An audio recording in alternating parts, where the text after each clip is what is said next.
Querido público, ¿cómo están? Muy buenas noches, un gusto saludarles, espero que estén muy bien. Bueno, primeramente disculparme porque he tenido un atraso importante de mi lado y bueno, lamento esta situación, comenzar un poco tarde. Espero que me estén escuchando bien porque tengo problemas también con el micrófono. Voy a ver cómo suena por acá. Imagino que tengo un retorno. Vamos a escuchar, a ver qué tal. Bueno, gracias a todas las personas que están ahora en directo. Yo quiero ver cómo estoy son. Sí, se me escucha bastante lejano, pero bueno, vamos a trabajar así y nada, más que contento, feliz. Bueno, y gracias por sumarse a esta nueva sesión del día de hoy. Vamos a estar hablando acerca de filología bíblica. Así que pedirles muy gentilmente que sus preguntas, sus inquietudes las hagan conforme, bueno, el tema que se está llevando a cabo el día de hoy.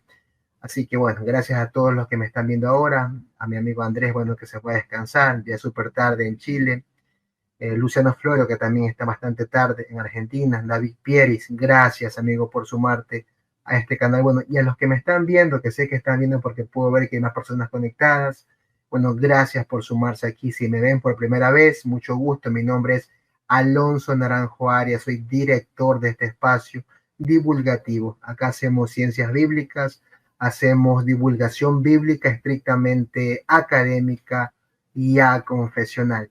Así que bien, pedirles muy gentilmente y reiterarles mis disculpas sinceras, insisto, preguntas, dudas, incertidumbres, inquietudes que sean conforme a la temática. Mi gran amigo Rafael Alcántara, amigazo, gracias por estar aquí, gracias por sumarte a esta nueva sesión.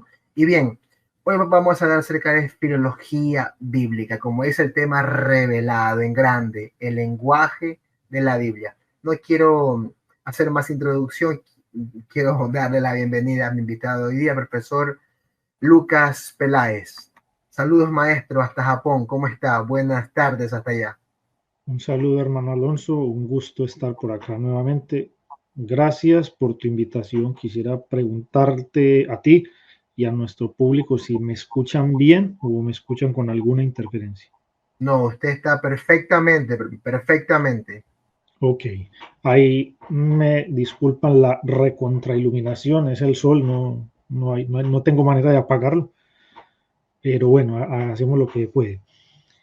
Bueno, te cuento que esta invitación que me hiciste, Alonso, ha sido un desafío para mí porque si bien es la rama en que me desempeño, uno como profesor comete un error muy constante y es dar por obvio para quien te escucha que entiende de lo que estás hablando.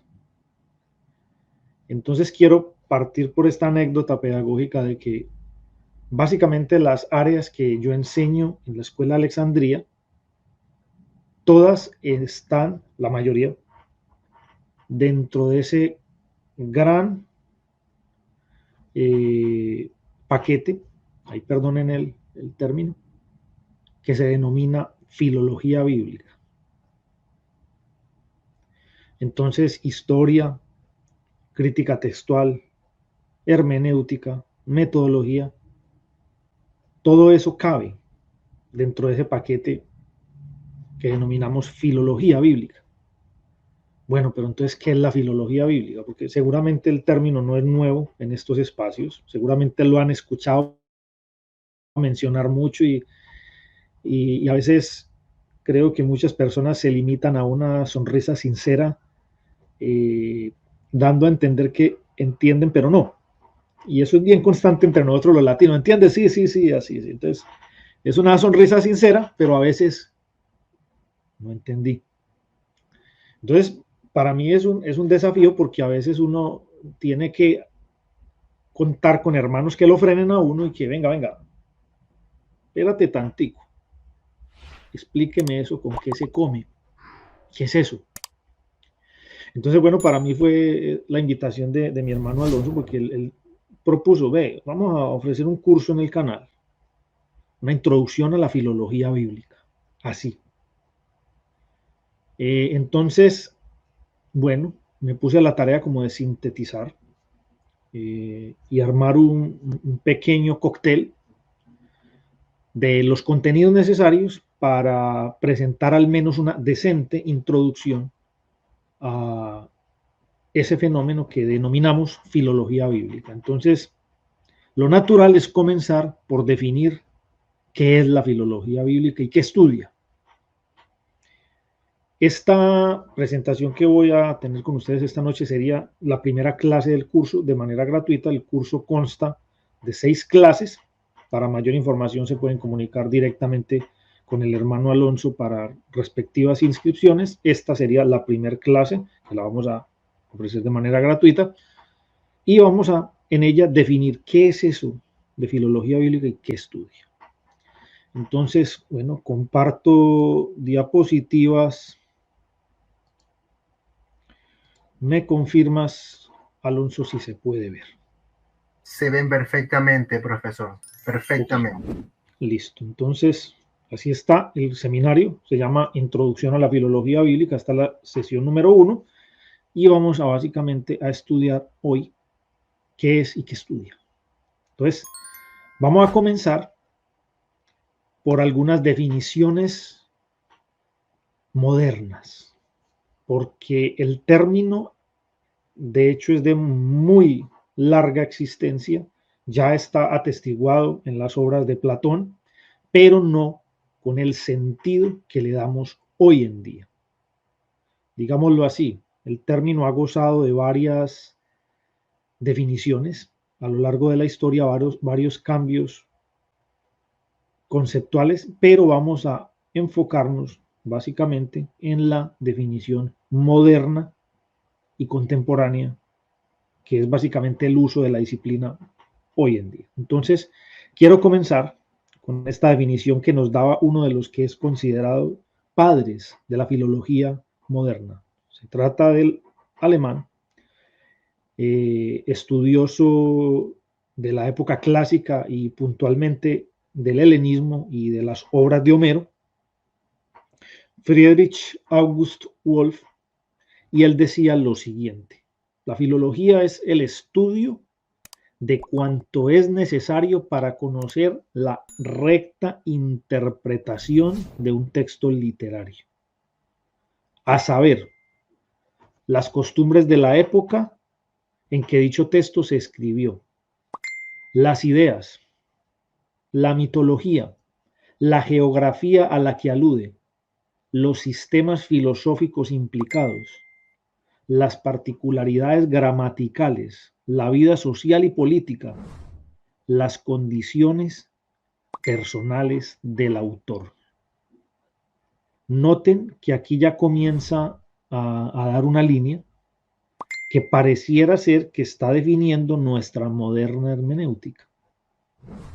Está dando a grandes trazos las pautas de lo que se denomina teoría hermenéutica moderna, una hermenéutica de autor. Seguramente los que han estudiado un poco de hermenéutica saben a qué me refiero, pero a efectos prácticos es lo que está proponiendo Wolff aquí. Curiosamente, esos son los ítems de lo que en la teoría hermenéutica moderna implica hacer una hermenéutica de autor. La época del autor, la mitología, la sociedad, la política de la época del autor y de la obra. Esos son bases fundamentales de la hermenéutica moderna y puntualmente lo que se denomina una hermenéutica de autor. No puedo profundizar en esos detalles, eso ya queda para una conferencia propiamente de hermenéutica, pero les dejo esos datos ahí. Bueno, vamos con una segunda definición de otro alemán, lingüista alemán, Karl Bosler.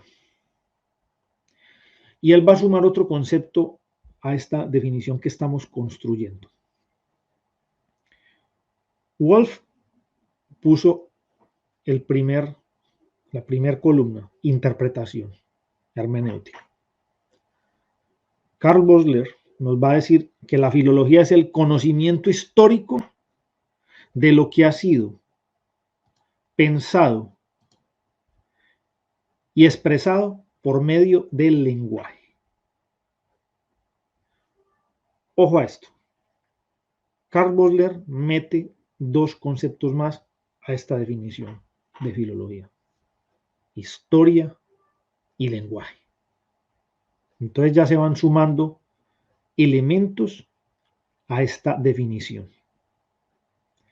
Otro detalle que quiero destacar, que no es de menor importancia, es de hecho muy importante: tenemos aquí dos alemanes.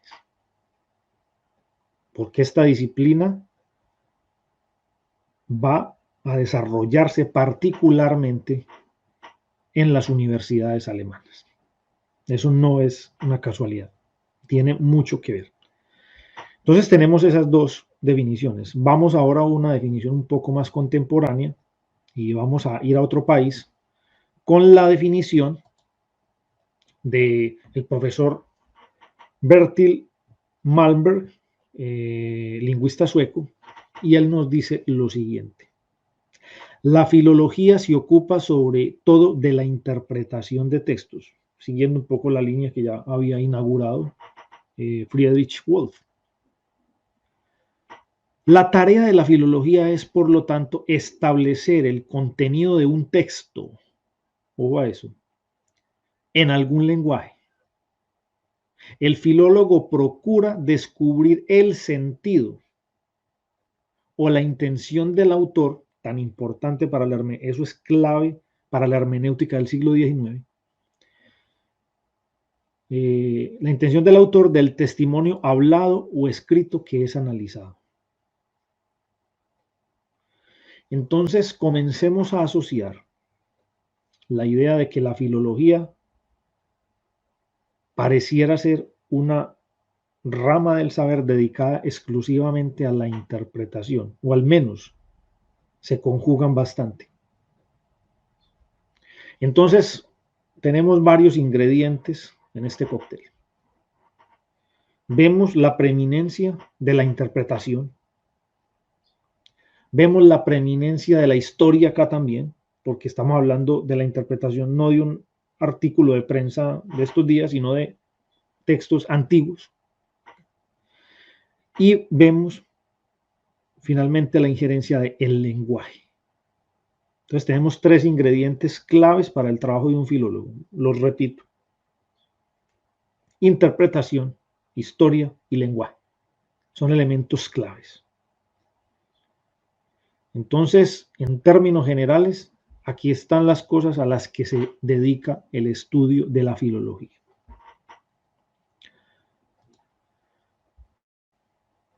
Entonces,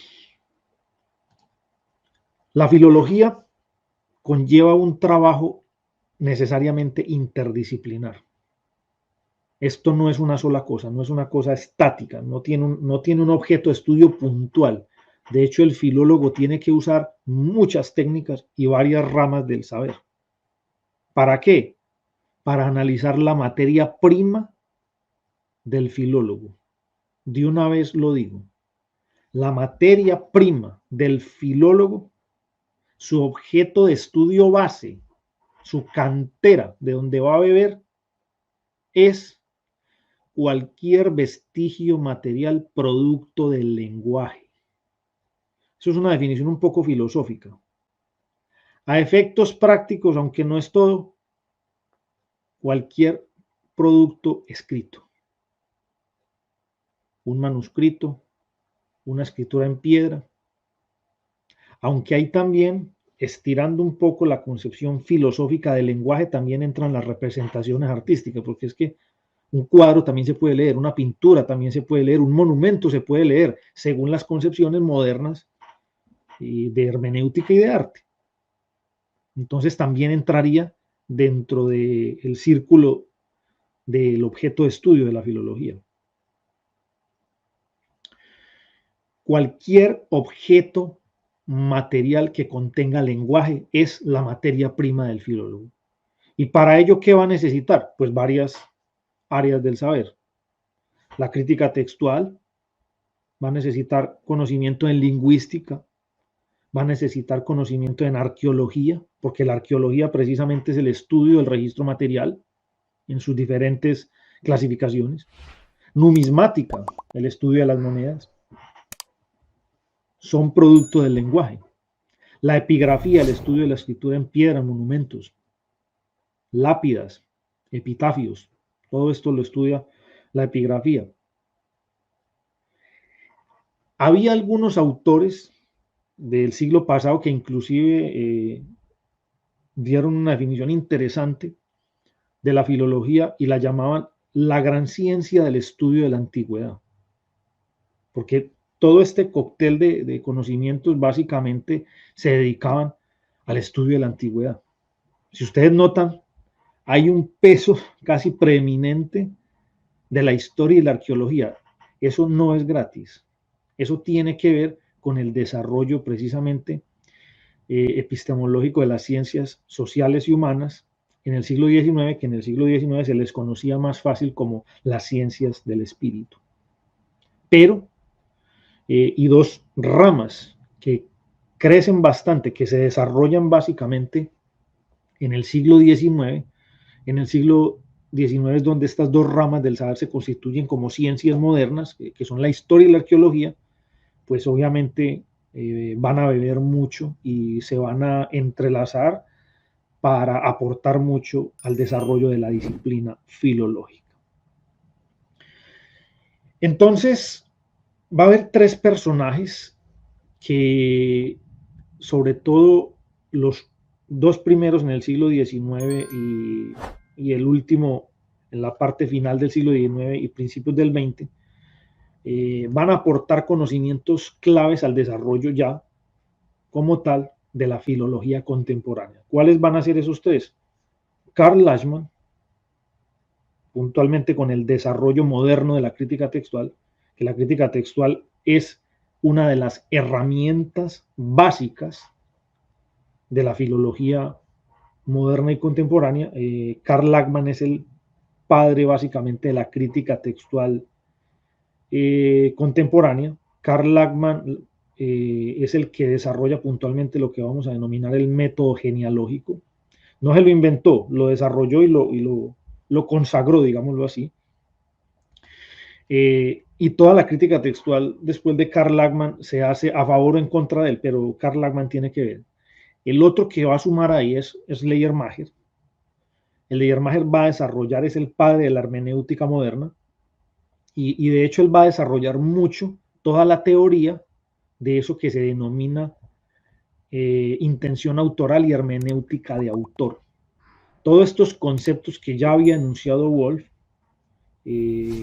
pues vuelvo a la diapositiva, todos estos conceptos sobre la recta interpretación que había trazado Friedrich Wolff, pues Lachmann los va a aplicar a la interpretación, va a buscar ese especie de fetiche académico de la hermenéutica del siglo XIX, que es la intención del autor, comprender la obra del autor mejor de lo que el autor lo pudo comprender, y Schleiermacher va a agregar algunos puntos para el análisis de esto, pero coinciden mucho con la teoría de Wolff. Al parecer, pues, coincidían en muchas cosas, pero también tenían sus diferencias. Y finalmente, con la obra del lingüista suizo Ferdinand de Saussure, se cierra un círculo de aportes, o al menos de bases, que sientan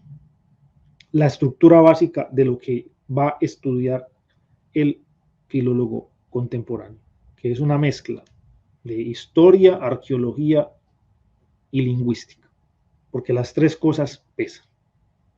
Entonces, bueno, hay definiciones ya modernas que inclusive esto que les acabo de explicar lo ponen como una especie de categoría aparte, separando varias cosas. ¿Por qué?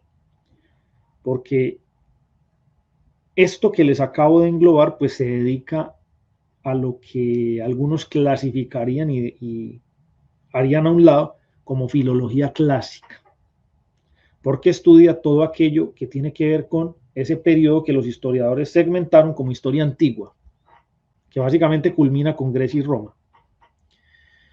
Entonces ya se subdividen en unas filologías que tienen que ver por sus separaciones idiomáticas. Entonces hay filología románica, que tiene que ver sobre todo con la preeminencia del latín, se comienza con ahí, pero ya se va diversificando según las lenguas romances. Entonces hay filología hispánica, bueno, cosas así. Entonces se subdivide la categoría. Pero esto que les acabo de explicar es la matriz de la disciplina. Básicamente, allí está su gran objeto de estudio y todas las ramas que acuden para poder analizar ese objeto de estudio. ¿Cuáles son entonces las fases del trabajo filológico? Aquí me voy a apoyar un poco en la teoría del profesor Víctor José Herrero en su interesante manualcito Introducción al Estudio de la Filología Latina. Y él nos presenta una división del trabajo en 3 fases. Una primera, donde nos tenemos que dedicar a recoger, preparar y ordenar. ¿Qué? Los materiales. Por ejemplo, si yo elijo un periodo de tiempo y un pueblo, tengo que buscar todo material, repito este concepto, objeto del lenguaje que corresponda con esa época y que me pueda informar de esa época. Tengo que buscar todo lo que sea objeto del lenguaje que corresponda con esa época. Entonces, es el trabajo de Indiana Jones, para que me entiendan de alguna manera, el trabajo arqueológico en un primer momento, pero después viene otro tipo de ramas que se va a encargar de procesar eso. Ahí sí pasamos a la segunda fase del trabajo. Después de haberlos recogido, pues hay que afinarlos y acondicionarlos. Entonces, ese códice, ese papiro en bruto, hay que procesarlo. ¿Cómo se procesa? Hay que transcribir el contenido, hay que restaurar el texto, hay que cotejarlo con otros para ir completando, restaurando, corrigiendo los textos que se asumen corrompidos en el mismo ejercicio de la comparación. Esto es materia pura y bruta de la crítica textual, este ejercicio que está en negrilla aquí, corrigiendo los textos corrompidos, recogiendo léxicos, es decir, haciendo diccionarios, entendiendo cómo se definía el término, no en nuestros diccionarios modernos y en nuestra manera de hablar moderno. ¿Por qué? Porque una cosa que es casi que ADN de la filología es el descubrimiento de que las palabras, el lenguaje tiene vida, tiene historia y por eso mismo cambia. Entonces hay palabras que no significan lo mismo hoy que hace 100, hace 200 años. Entonces por eso son importantes los léxicos para la filología, porque nos dan fe de qué significaban las palabras 100, 200, 500, 1000 años atrás, lo cual es clave, Entonces, y finalmente en ese proceso de afinar y acondicionar, pues tiene que preparar ediciones críticas con buenos aparatos críticos, eso que está en las notas al pie, donde nos da información de variantes textuales, de qué manuscritos tienen esto, cuáles no lo tienen y posibles ideas, sugerencias. Y muchas veces estas mismas ediciones críticas son a la final más útiles que el mismo manuscrito, porque el manuscrito básicamente es un grano de arena de ese gran saco que termina siendo la edición crítica. Ojo, las ediciones críticas nunca son totales, completas y perfectas, por eso se siguen sacando, porque hay nuevos descubrimientos, nuevas investigaciones que van aportando contenido a la disciplina. Y una tercera fase del trabajo filológico ya sí tiene que ser la investigación sobre el mismo texto. Ya después de haber afinado y acondicionado, pues empieza la comparación y como tal la interpretación de los textos, con el objetivo de extraer de ellos ¿qué? Clasificaciones o reglas. En este sentido, ahí donde se comienza a ver la característica de la filología o la aspiración de ser una ciencia. En esa búsqueda de reglas o leyes, pues está la pretensión de la filología de ser más que un arte, ser una ciencia. Y es en esta etapa donde trata de descubrir conceptos generales de la cultura que se está estudiando, los patrones que hay, los patrones lingüísticos, por qué le llamaban a esto de tal manera, cómo se asocia ese vocabulario con los ritos que la arqueología nos ha permitido descubrir, cómo se va conectando esto. Es todo la parte que tiene que ver con el análisis. Esa es la tercera fase del trabajo filológico. Y ahí es donde vienen las grandes teorías de cómo se produjeron textos en la antigüedad, de por qué algunos textos tuvieron un periodo oral antes de ser puestos por escrito y lo que eso implica, por qué son orales, por qué se conservan más fácil las piezas cantadas en coro, los fragmentos en rima sobrevivieron más que los fragmentos en prosa. ¿Por qué? Empezar a analizar todo eso. Y eso es parte del trabajo filológico en lo que tiene que ver con la antigüedad. Entonces, ahora sí, vamos a dar una idea de, ya definimos la filología como rama general, pero ahora hablemos de filología bíblica. ¿Qué es la filología bíblica entonces?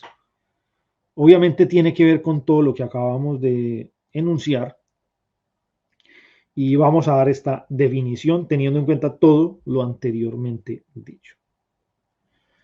La filología bíblica es la rama de dicha disciplina que se dedica a reunir, organizar y estudiar todo el material que contenga un producto del lenguaje, y aquí ya es donde se decanta puntualmente a lo que nos interesa, que nos brinde información de que acerca de la Biblia y su tiempo. Si bien en primera instancia se comienza con el material escrito, también se estudia el registro material, la materia prima del arqueólogo, y lo que éste puede aportar a la comprensión de los textos.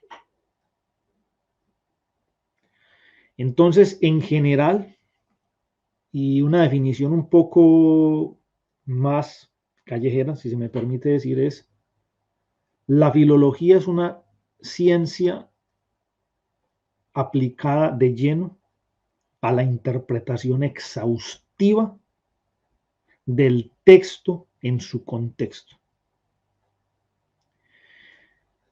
Ojo que aquí hay una serie de problemas filosóficos que no puedo entrar a desarrollar ahora, pero en una primera y básica definición, la filología es una herramienta para hacer una interpretación, sobre todo contextual.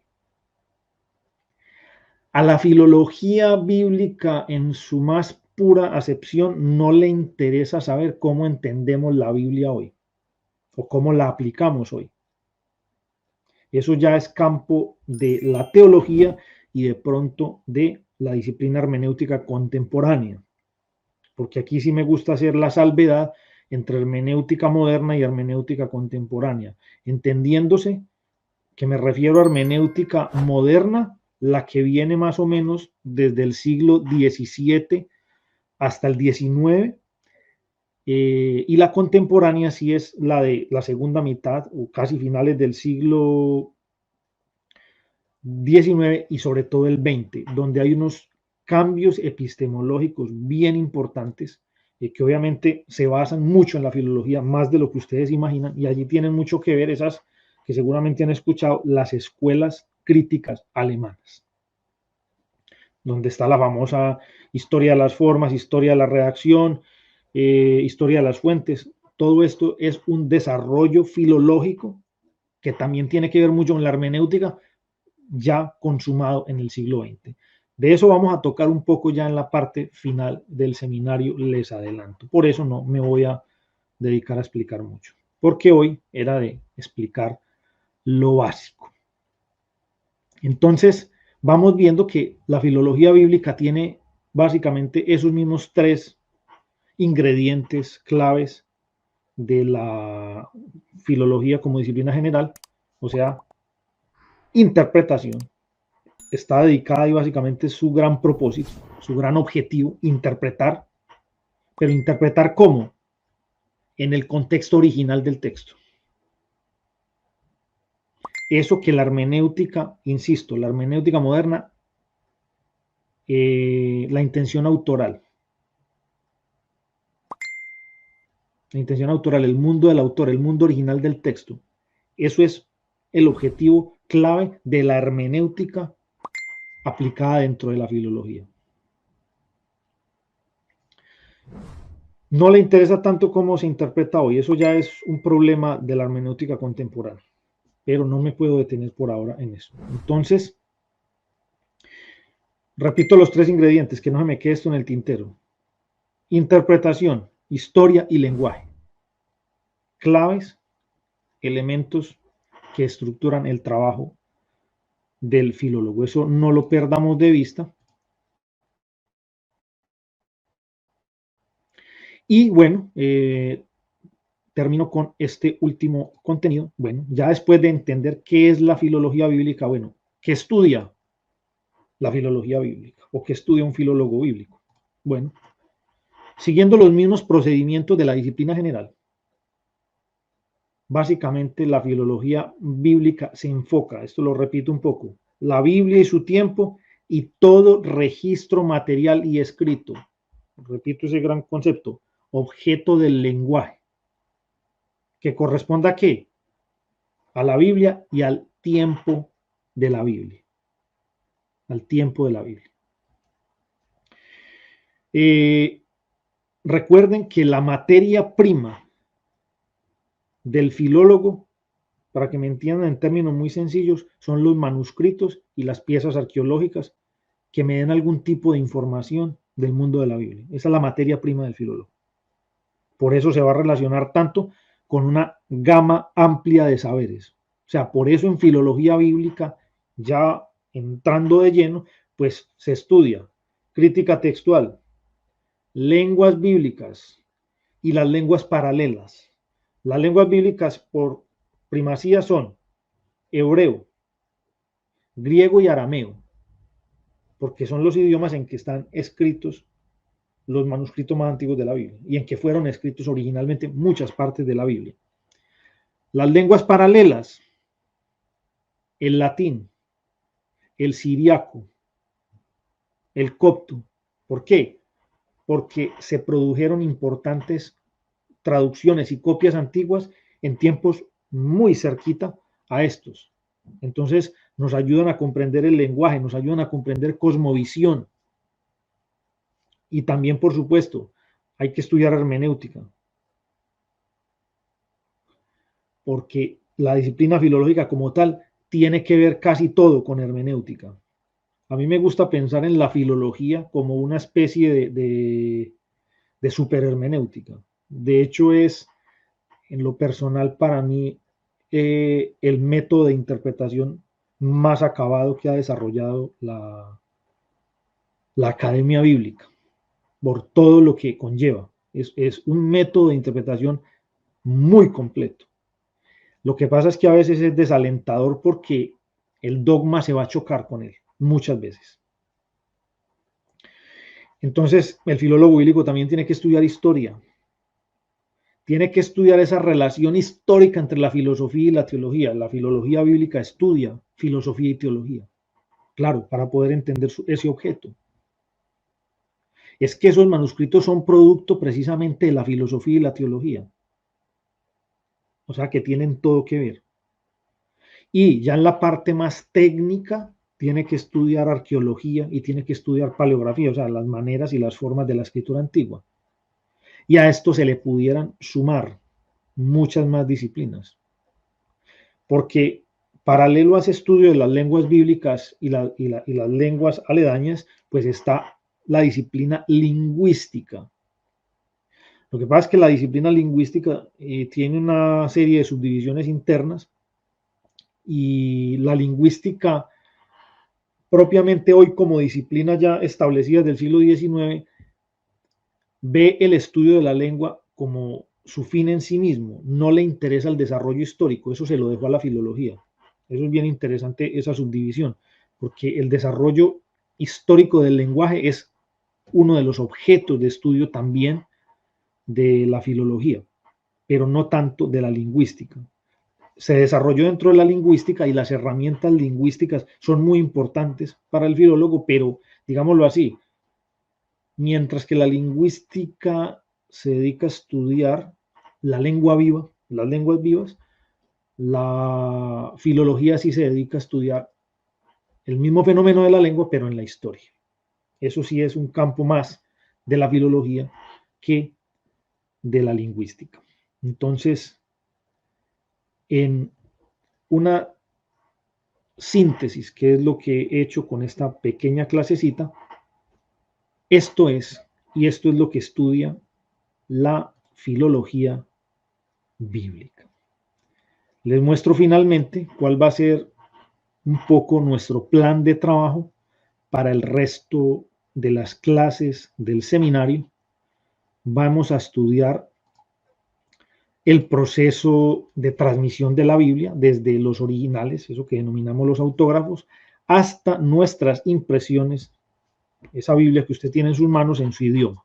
¿Cómo fue ese proceso? Vamos a analizar eso. Vamos a estudiar los manuscritos del Nuevo y del Antiguo Testamento, cuáles son los principales, por qué son tan importantes, dónde están, vamos a estudiar algo de eso.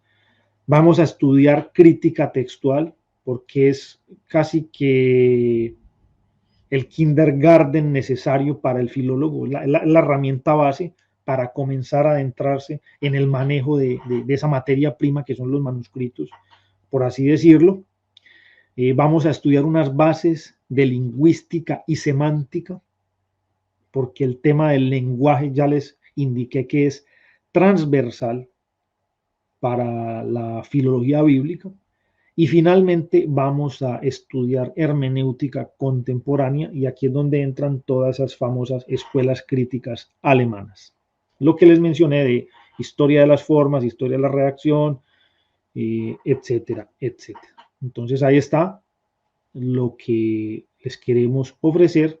Nuevamente, gracias por su atención y quedo atento a preguntas y comentarios de nuestro público, hermano Alonso. Excelente, profesor. Bueno, reitero mis disculpas sinceras por el eco que quizás estás escuchando o me escuchan un poco lejos. Tengo problemas con el micrófono, pero bueno, creo que me escuchan perfectamente.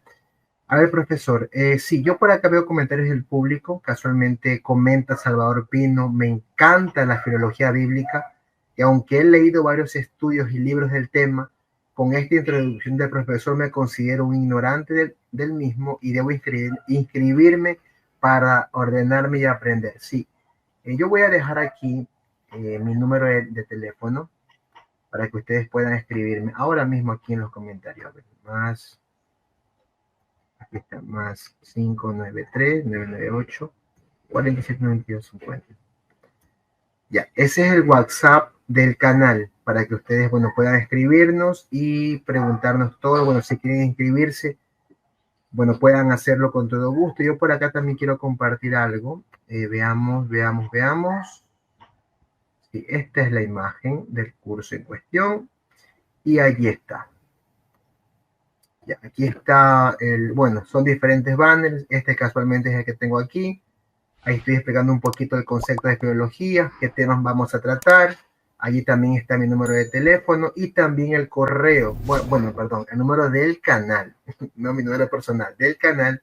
Y también está en nuestro correo, que también lo quiero compartir en el banner corredizo por acá. Profesor, mientras el público se anima a hacer preguntas, yo quisiera hacerle algunas cuantas, ¿le parece? Adelante, hermano. Para ponernos en la onda. Excelente, sí, claro, maestro. por supuesto. Profesor, a ver, hablemos particularmente de la transmisión textual y la búsqueda, en este caso a ver, perdón, me perdí, me fui, perdón, no sé qué pasó. Aquí te escucho. ¿Vos me asusté? Sí, perdón, me asusté. Y la transmisión del texto, perdón, la transmisión textual y la búsqueda del texto original. Y quisiera comenzar, antes de preguntarle, hacer una introducción antes de la pregunta, valga la redundancia. Mire, a lo largo de los siglos, los textos bíblicos han pasado por sinfín de copias, traducciones, revisiones. Los manuscritos, por ejemplo, más antiguos como los rollos de Qumrán, el Códice Sinaítico, Vaticano, etc., muestran variantes que reflejan no solamente errores de los copistas, sino también tradiciones textuales distintas. Este fenómeno, hasta donde yo sé, plantea un gran desafío de poder determinar qué versión refleja con mayor fidelidad el texto primitivo. Mi pregunta es, profesor, ¿hasta qué punto la filología puede reconstruir un texto original de la Biblia? Evidentemente considerando la diversidad de tradiciones manuscritas y las inevitables intervenciones humanas en su transmisión. Alonso, como cualquier disciplina científica seria y honesta, la filología te va a admitir los límites. Entonces decir, y cualquier filólogo decente te lo va a decir, podemos restaurar hasta cierto punto, pero el original no. Sí, para el caso de la Biblia hay una cosa excepcional, y eso sí vale la pena decirlo. La cercanía es única. O sea, la cercanía para el caso del Nuevo Testamento es un fenómeno único para los textos antiguos. Hay un concepto que deriva de una teoría de un profesor de apellido Van Groningen. Él nos habla en su obra de las tipologías de las formas de transmisión. De hecho, era algo que enseñaba ahorita hace un rato en una clase. Y él nos habla de transmisión corta o larga. ¿Qué es la transmisión corta o larga? La distancia que hay entre la redacción de la obra, o sea, la que se puso por escrito, el autógrafo, y su copia manuscrita más antigua. El caso del Nuevo Testamento es excepcional, porque, por ejemplo, con las obras de lo que llamamos Corpus Juanino, puntualmente el Evangelio de Juan, la transmisión es increíblemente corta. Tenemos copias muy completas del Evangelio de Juan en algunos papiros que datan de la parte final del siglo II, o sea, por 180 más o menos, y teniendo en cuenta que el Evangelio de Juan se escribió en la última década del siglo I, o sea, entre el año 90 y el año 100, pues tenemos una distancia temporal bien corta. Eso es algo excepcional para la literatura de la antigüedad. ¿Por qué? Usemos ChatGPT para aprender un poquito. Y esto es básico. Búsquese usted, escriba el nombre de alguna obra de Platón y Aristóteles, la que se le venga a la mano. Algún diálogo. Bueno. Sabemos que estas obras de Platón y Aristóteles se escribieron en el siglo más o menos cuarto antes de Cristo, pero vaya a ver usted cuándo está su manuscrito más antiguo conservado. Aquí la distancia crece exponencialmente. Ahí se habla en crítica textual de transmisión larga. ¿Por qué? La obra se produce en el siglo IV antes de Cristo, pero su manuscrito completo más antiguo, óigame bien, del siglo X después de Cristo. O sea, tenemos 13 siglos de transmisión. Y pensar muy inocentemente que eso llegó intacto, muy inocente. Pero en el caso del Nuevo Testamento, esto es excepcional. Es imposible. Con el caso del Antiguo Testamento también hay otra historia. ¿Por qué? Porque la crítica textual del Nuevo y el Antiguo Testamento, si bien tienen unas bases metodológicas comunes, sí tienen que hacerse de manera diferente. ¿Por qué? Porque la materia prima tiene diferencias en cantidad y en calidad. Porque para algunas partes del Antiguo Testamento sí tenemos que hablar de transmisión larga, en algunos muy larga. Porque teniendo en cuenta que los manuscritos más antiguos que tenemos a disposición del Antiguo Testamento corresponden a los manuscritos de Qumran, los manuscritos del Mar Muerto, pues eso nos va a poner varios retos. Pero igual sigue siendo también un caso de conservación manuscrita fenomenal, único. Mire, si a usted no le sirven los manuscritos de la Biblia por corruptos y por tardíos, hágame el favor y bote toda la literatura clásica, grecorromana, histórica, bote todo eso porque eso está más podrido que la Biblia, en transmisión manuscrita. Vaya, mire lo que pasa con las obras de Tucídides, de Suetonio, de Plutarco. Mire qué va a hacer con eso. Porque en cantidad y en calidad no se compara con la Biblia. Entonces aquí tenemos un problema de estadística en contra. Si a usted no le sirve la Biblia porque está muy corrompida, pues hermano, no confíe en nadie, confíe en la mano que la ve, porque no hay manera. Pero entonces el filólogo bíblico está frente a un escenario donde tiene ventajas. Y no solamente materiales, sino metodológicas. ¿Por qué? Curiosamente, toda la teoría y la técnica de análisis que usa el filólogo secular para reconstruir a Platón, Aristóteles, para reconstruir a Suetonio, Tucídides, toda esta gente, se desarrolló estudiando los objetos del lenguaje bíblico. Toda la técnica se desarrolla allí. Difícilmente el caso es al contrario. Sí hay excepciones, sí, pero en general fueron los eruditos bíblicos analizando todos estos materiales los que desarrollaron las herramientas y la metodología para estudiar lo otro, que después se fue aplicando a las obras clásicas. Ahí te puedo dar esas pistas, Alonso. Espero no haberte hecho despistar. No, no, profesor, no. Igual yo también acá soy estudiante y al menos considero que ese tema era pertinente abordarlo en el canal. Yo por aquí tengo otras preguntas de mi parte. El público está bastante calladito. Si tienen preguntas, Esta por tarde en favor. América Latina. Sí, es tarde. No crea. Últimamente he tenido bastante sintonía a esta hora, así que creo que se tienen que ir acostumbrando a eso. A ver, profesor, yo por acá tengo otra pregunta y perdón que me salte porque no me quiero quedar con las dudas. Me gustaría, bueno, continuar en el mismo diálogo, pero voy con otra pregunta mejor. Profesor, el hebreo bíblico y el arameo, eh, digamos que pertenecen al conjunto de lenguas semíticas en este caso, ¿no? Bueno, cuya estructura gramatical, hasta donde yo sé, y vocabulario también, responden a una cosmovisión muy distinta a la de Occidente, a nuestra visión moderna prácticamente. Bastante. Entonces, muchos conceptos teológicos como Ruach, Nefesh, Gesed, bueno, que se traduce como bondad, no tienen equivalentes directos en otra lengua, lo que complica en este caso las traducciones. Mi pregunta sería, ¿cómo aborda la filología los problemas de equivalencia semántica, podría decir, y la pérdida de ciertos matices culturales al traducir términos del hebreo y arameo a lenguas modernas y, en este caso, sin distorsionar su sentido original? Súper interesante pregunta y una respuesta decente me demoraría al menos 2 horas, pero voy a tratar de Poquito, sintetizarlo profesor. porque está espectacular esa pregunta. Por eso es tan importante que el teólogo estudie filología bíblica, Uf, porque aquí el teólogo se va a chocar con un límite natural y es el límite que tiene el traductor. Por lo general los traductores indirectamente estudian filología bíblica.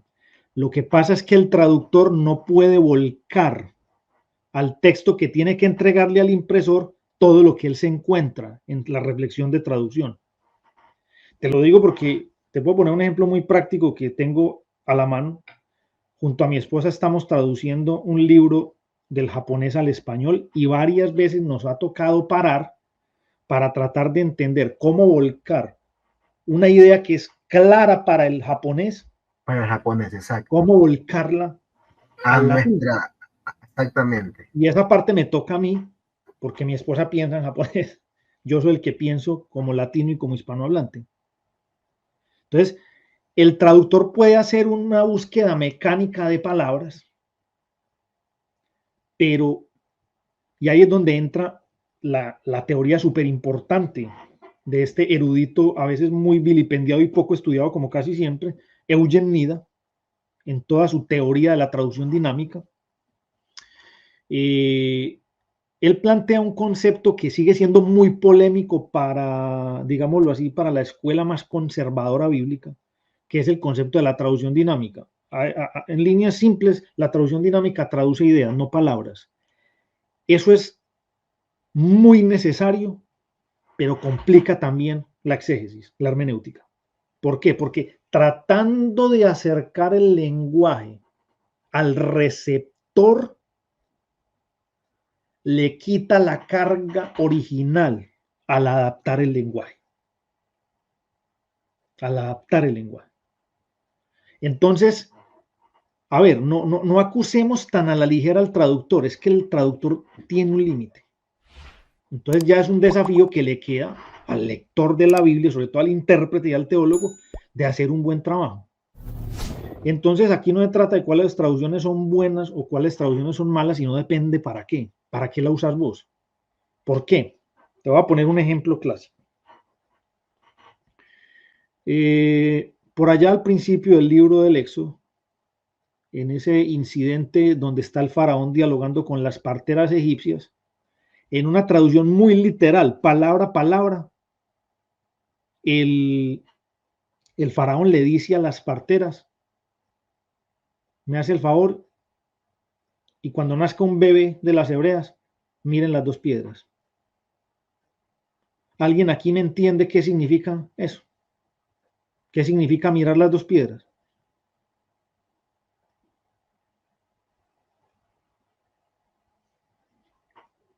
Entonces aquí es donde entra el desafío para el traductor. ¿Qué hago ahí? Yo puedo traducir literalmente y dejo en la edición que voy a entregar al público las dos piedras. Pero es que eso al hispanohablante no le hace ningún sentido. ¿Qué quiere decir eso? Entonces ahí es donde un traductor bueno va a entrar en contacto con la cultura, con el registro arqueológico. ¿Qué serán esas dos piedras? Entonces hay algunas ideas que dicen que las dos piedras es básicamente los dos órganos genitales del hombre, aunque parece que no tiene mucho asiento arqueológico eso, y Yo pensé en eso, probablemente ¿sabes? Yo pensé en eso. se refiere a la silla que usaban las parteras, que básicamente son como dos piedras así cruzadas. Y esa es otra interpretación que tiene más asidero arqueológico. ¿Qué hace un traductor dinámico? Simplifica la cosa. Dígale a las parteras que le miren el sexo del niño ya. ¿Usted entendió eso? Ya lo entendió más fácil. O sea, en ese ejercicio de simplificar el lenguaje para el receptor, le quitó la riqueza del lenguaje del emisor.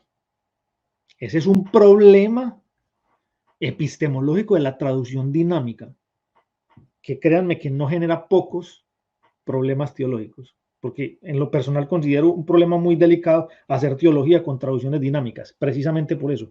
Ojo, no condeno las traducciones dinámicas, porque en lo personal, para trabajar con niños y con nuevos creyentes, son ideales. Porque usted no se va a poner a explicar un montón de conceptos que primero que todo al niño y al nuevo creyente no le interesan ni tiene la cabeza para procesarlos, pero al menos lo va a introducir al mundo de la Biblia. Entonces, digámoslo así, tenemos que entregarle a la persona algo que comprenda en su nivel e irlo llevando,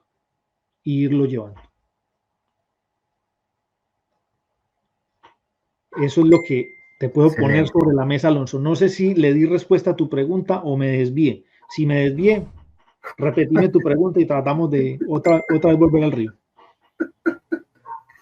Ay, la pregunta fue espontánea, profesor. Tendría que repensarla nuevamente. Pero no, sí, por ahí fuimos. Profesor, bueno, buenas noches, nos dice maestros. Yo quiero aclararle al público, yo no soy maestro, yo no soy profesor, yo soy un estudiante de ciencias bíblicas, así que yo no, por favor, no me pongan ese título, aún no lo merezco, por favor, no lo merezco. Maestro es mi invitado de aquí y otros invitados que traigo, aparte de los divulgadores que también vienen acá. Así yo también sigo siendo un estudiante, hay algunos estudios, me dan que licencia para hablar un poquito más fuerte, pero sigo siendo un estudiante y me declaro un gran ignorante todavía.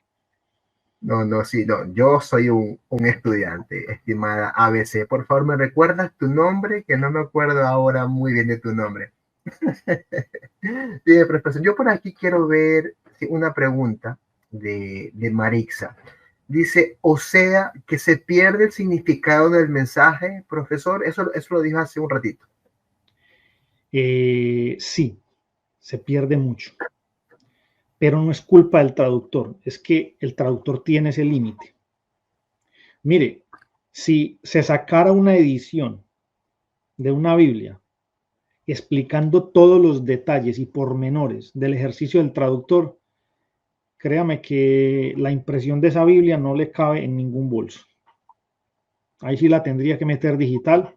Gracias a Dios tenemos la tecnología, porque habría que especificar muchas cosas. Va a haber varios detalles que voy a explicar dentro del seminario, sobre todo en la clase de lenguaje y semántica, sí que se va a ver esto, porque la semántica es el estudio del significado y obviamente tiene que ver con las palabras. Entonces allí vamos a estudiar el problema del cambio semántico. Y si cambian de significado las palabras, imagínate las ideas. Te voy a poner un clásico, Maritza, a propósito de semántica hebrea. Cuando el esposo a la esposa o el novio a la novia en Occidente le va a decir que la ama con todas las fuerzas de un órgano, ¿en qué órgano piensa? Yo te amo con todo. ¿Con qué órgano, Alonso? Con todo mi corazón. Con todo el corazón, profesor. Bueno, les cuento que esa idea para los Decía, antiguos decía, hebreos, decía un doctor una vez le corrigió a mi madrecita. Le decía, no, te tienen que decir que te amo con todo mi hígado. Perdón el parece, chiste. parece tonto, parece chiste, pero tiene mucha base y les voy a explicar por qué. Resulta que esa idea de te amo con todo el corazón para un antiguo hebreo sonaría rarísima. Porque ellos te dirían algo así como te amo con todos mis riñones. Pero donde usted hoy le diga eso a su mujer, pues como mínimo lo va a mirar feo si es que no le manda un golpe. Pero esa idea tenía más asidero en la mentalidad, en la cosmovisión. Por eso también, estudiando filología, se empieza a comprender la cosmovisión de ellos. Porque no se trata de decir, ay, qué gente tan abrupta. Lo que hay que admitir es que qué gente tan diferente a nosotros. ¿Por qué? Porque su cosmología es diferente. En detalles tan sencillos como esto. Porque en la mentalidad hebrea, que se puede extraer estudiando el texto hebreo de la Biblia, el Antiguo Testamento en detalle, y en un buen caso de buenas traducciones literales, se va a entender que el hebreo, el lugar donde se asientan los sentimientos, en algunas traducciones ponen las entrañas o desde lo profundo, ya una traducción muy dinámica y siendo muy castizo, las tripas. Porque el corazón para el hebreo es otra cosa. Curiosamente, el corazón en la cosmovisión hebrea antigua tiene dos funciones, pensamiento y decisiones. El hebreo no piensa con la cabeza o con el cerebro. El occidental piensa con la cabeza y con el cerebro. Pero el hebreo piensa con el corazón. El corazón es el que toma las decisiones. Por eso ese verso tan profundo cuando vos lo estudias a la luz de esto que te acabo de decir, sobre toda cosa guardada, ¿guarda qué? Tu corazón. ¿Qué le está diciendo? Cuide sus pensamientos y sus decisiones. No le está diciendo que cuide sus sentimientos. Entonces, Maritza, decime si cambiamos el sentido o no. Otro ejemplo clásico de la importancia del aporte filológico a la interpretación. Un versículo clásico de los románticos evangélicos. No es bueno que el hombre esté solo, por tanto le voy a hacer ayuda. ¿Qué? Idónea traducen. Idónea. Decían unos No amigos, te... le voy a hacer ayuda contraria. Exacto, exacto. Ayuda contraparte, ayuda semejante, traducen algunos. Pero la mejor imagen para traducir esa expresión hebrea allí es la tuerca y el tornillo, porque se contraparten, porque se necesitan, funcionan juntos, pero no es una cosa de ideales, como una especie de hermenéutica romántica que le metimos a eso sin tenerla. Entonces, ahí te pongo unos ejemplos sencillos de cómo afecta la cosmovisión. Y ni qué decir, y voy a tirar unos conceptos bomba, que me gusta tirarlo a mí, pero desde una buena filología bíblica, le voy a decir dos palabras que no deberían estar en nuestras traducciones. Voy a lanzar la bomba, pero no la voy a explicar para que se inscriban al seminario. En nuestras traducciones no debería aparecer la palabra iglesia y no debería aparecer la palabra infierno. Porque esas palabras corresponden a nuestra cosmovisión occidental, pero no a la cosmovisión semita de la Biblia. Ahí les dejo. Excelente, profesor. Yo le quiero aplaudir. Dice, oh my God, dice Marixa. Por aquí comenta Jenny. Bueno, sé que es suscriptora del canal recientemente, tengo entendido. O en la ley está el tutor tiene custodia, tiene el derecho a las decisiones de la religión y estudia y no el padre. Bueno, gracias por el comentario. Bien, profesor, yo también quería comentar un poquito con respecto a lo que usted ve, bueno, con respecto a mi pregunta. Sí. Yo creo que uno de los grandes desafíos de la traducción es lo que yo considero. No creo que se trata o sea, no creo que se trate solamente de pasar un idioma a otro, sino que es algo clave y más profundo aún todavía. Trasladar una mentalidad. Y creo que aquí la filología bíblica, bueno, tiene que ver mucho, ya que esta no traduce solamente palabras, sino que traduce mundos de pensamiento. ¿Usted qué opina, profesor? No fue pregunta, fue un comentario, pero... No, pero está muy interesante el planteamiento. Lo que pasa es que, a ver, aquí hay que juntar varios ingredientes, Alonso, y la labor de varios profesionales. Primero está la labor del traductor y los límites que tiene el traductor. Está la labor del teólogo y también los límites que tiene el teólogo. Está la labor del historiador y los límites que tiene el historiador. ¿Por qué? Porque, a ver, yo cada día aprendo más que a veces somos injustos con muchas traducciones bíblicas. Lo que pasa es que desconocemos, por ejemplo, el público objetivo para el que se diseñó esa traducción. Yo recuerdo que yo tuve el privilegio y hasta el día de hoy conservo algún diálogo con el que en el entonces fue el editor general de la nueva traducción viviente, el colombiano y profesor Rafael Serrano. Él es un lingüista colombiano. Y él nos expuso en una conferencia en la ciudad de Medellín cuando apenas iba a salir al público la nueva traducción viviente, y él nos expuso los modestos objetivos de esa traducción. Y una cosa que nos decía él, claro, mire, esta traducción tiene por objetivo alcanzar las personas que no tienen familiaridad con conceptos teológicos avanzados. La persona que apenas se acerca a la Biblia. Es llegar a la persona que a duras penas sabe leer y escribir. Es llegar a la persona que comienza su vida cristiana, llegar al niño, llegar al neófito. Entonces, dentro de esa categoría y observación y puntualización, la nueva traducción viviente es una mala traducción, no es excelente, porque cumple ese objetivo. Hombre, si vos me vas a decir ya que vas a hacer teología avanzada, nivel maestría, nivel doctorado, con la nueva traducción viviente, yo ahí sí te pongo entre comillas bastante. A mí me preocupa mucho, y yo lo he dicho en varias ocasiones, teólogos haciendo ya teología pura y dura con traducciones dinámicas. ¿Por qué? Porque aquí viene el problema metodológico de la traducción dinámica. Es inevitable un grado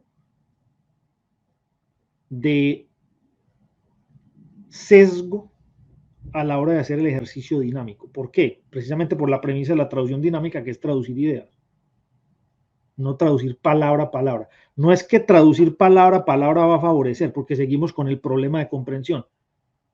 Me remito al ejemplo anterior. ¿Qué son las dos piedras?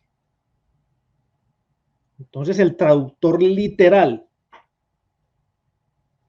que sabe que no tiene una explicación ahí, va a traducir literalmente. Mírele las dos piedras. Ya. Que el problema lo resuelva el teólogo, el intérprete. Entonces, en ese sentido, las traducciones literales son muy útiles porque al menos no le mete su sesgo. Por eso es que viene otra propuesta de traducción que tiene sus pros y sus contras y es transliterar. Ejemplo clásico de transliterar. No poner Señor, sino poner Adonai. No poner Dios, sino poner Elohim. No poner Todopoderoso, sino dejar Shaddai. Pero eso es un arma a doble filo, porque alguien que tenga un recorrido teológico, en vocabulario teológico, pues va a comprender al menos lo básico de esos términos y va a ser muy útil a la hora de hacer una exégesis profunda y una exégesis con características y rasgos filológicos. Pero el neófito no va a entender eso. Dígame, si yo me pongo a leerle, Alonso, si tú le pones a leer una Biblia bien técnica, pongamos el caso de la Biblia textual, en el principio Elohim Aleph Tav se movía, bueno, con un montón de términos transliterados, ¿cómo quedan los niños? La Biblia es mesiánica, profesor. Choqueados. Ah, sí, póngale a leer una estilo K2 y este tipo de cosas. Estas Biblias que tratan de tener mucho lenguaje transliterado son muy útiles para el erudito. Pero esta Biblia tiene mucho sesgo, profesor. Con todo respeto, no, yo sí sé, claro. Hay una agenda bajo el brazo ahí. O sea, y me parece a mí una falta de respeto que una Biblia que pretende llegarnos, es verdad que tienen una teología judío-mesiánica, pero para mí ensucia mucho. Si vas a traducirla al español, esto me enseñó a mí alguien una vez, si tú vas a traducir al español una Biblia o vas a hablar español, habla español. No hables hebrañol y no traduzcas o no uses hebrañol en una Biblia. Eso me lo dijo hace tiempo alguien. Para mí es una falta de respeto, créanme. Para el lector. Estoy de acuerdo en parte, porque tiene razón. Tiene razón. Si vas a hablar al español, habla al español todo. Por eso es que les digo, ahí les doy otra pista, de que en nuestras Biblias no deberían aparecer la palabra iglesia e infierno. No deberían aparecer. Pero viene un problema que tiene que resolver el traductor. ¿A qué público voy? Y créeme, toda traducción bíblica tiene una agenda. No hay ninguna, no se salva ninguna. Profesor, me voy a dormir, de verdad. Ninguna. No, vea, yo a este punto y las traducciones que he podido leer, no se salva ninguna, porque por un lado, por el otro, tienen agenda. Y también hay un problema que es un poco de cobardía intelectual, porque es que un traductor sencillamente no se puede poner a llenar de asteriscos una Biblia. Ah, no se puede traducir este término, no se puede traducir este término, entonces, ¿qué hacemos? Entreguémosle a otra persona, ¿cierto? No se puede, el traductor tiene que entregar un producto, el crítico tiene que entregar un producto, es necesario. Entonces, vea, a mí en ese sentido me parece en comités interdenominacionales o interconfesionales. Por eso en ese sentido me gustan algunas traducciones interconfesionales. Caso clásico y más renombrado, la Biblia de Jerusalén. La Biblia de Jerusalén no es perfecta, tiene problemas. Le he visto algunos, pero tiene un cuerpo de traductores de primer nivel, interconfesionales, que se podían equilibrar. Y aún así tiene problemas. Pero hay que entender y repartamos las cargas y la proporción de que a veces el problema no es solamente del traductor, sino del intérprete. Porque es que aún con muy buenas traducciones hay gente que quiere hacer decir lo que no es definitivamente. Y yo recuerdo una anécdota que nos pasó particularmente Bueno, algunos acá sabrán que yo fui miembro de la Sociedad Bíblica Iberoamericana, representante para Colombia, y un caso muy insigne, menciona el milagro Manuel Santo, que nos pasó. Resulta que un pastor X encargó una caja de Biblias y más o menos al mes mandó a devolverlas. ¿Cuál fue la razón aludida para esta acción? Dijo muy sencilla y muy sinceramente, lo cual le valoro. A esa Biblia no se adapta a mi teología. Ya, muy honesto el hombre. ¿Qué problemas hay ahí? Muchos. Porque es que usted, ¿qué es lo que está buscando, hermano querido? O estudioso querido. ¿Adaptar la Biblia a usted o adaptar su vida a la Biblia? Y eso va a marcar sus pautas metodológicas y sus objetivos académicos. Y también habla mucho de los escrúpulos personales de un estudioso. Pero ya eso es tema de otro live. Excelente, profesor. ¿Cuánto tengo aún de tiempo con usted, maestro? Para ya No, también yo estar. generalmente estos lives siempre les damos 2 horas, entonces hay buen tiempo. Ya hay buen tiempo, No se me perfecto. caigan de sueño allá en Tengo muchas Latinoamérica, empezando preguntas. por el que me invitó. Profesor, justamente bueno, sigo por acá leyendo comentarios. Profesor, usted dijo algo que me pareció importantísimo y preponderante y que no se lo toma en cuenta. Usted dijo que las personas que estudian teología o los institutos teológicos no imparten filología bíblica. ¿A qué se debe esta situación? ¿Ignorancia? ¿Ven que no es importante? Realmente en el avance de los estudios críticos académicos, yo considero que ahora más que nunca debería ser pertinente. Casualmente, hace un tiempo atrás tuve un invitado de la Universidad Complutense de Madrid y él me comentó eso por interno. Ellos están enseñando ahora filología semítica, idiomas árabes antiguos, hebreo antiguo, bueno, increíble. Bueno, eso es un proyecto que tienen ahora que ya han comenzado recién en la Complutense. Y él me tocó eso, me dice Alonso, lamentablemente en Hispanoamérica aún siento que están atrasados. Yo no le dije nada, me quedé callado y ahora hice ese recuerdo por lo que usted mencionó, profesor. Bueno, hay muchas aristas desde las cuales tomar ese interesante comentario. Pero a ver, yo soy optimista, porque veo que se han ido levantando hermanos y hermanas que se han ido metiendo con estos temas. La lucha ha sido ardua. ¿Por qué? Hay que entender, y perdonen que tal vez voy a usar algunos conceptos chocantes para algunos, pero espero que entiendan la pedagogía. ¿No? Hágalo sin miedo, profesor. Acá estamos indagando en la Biblia. Eh, ¿Cuál es la paternidad espiritual del evangelicalismo latinoamericano? O sea, ¿quiénes son los padres espirituales? Básicamente del protestantismo latinoamericano. Evidentemente, en su gran mayoría son iglesias protestantes norteamericanas. Pero, curiosamente, en su cariz más conservador.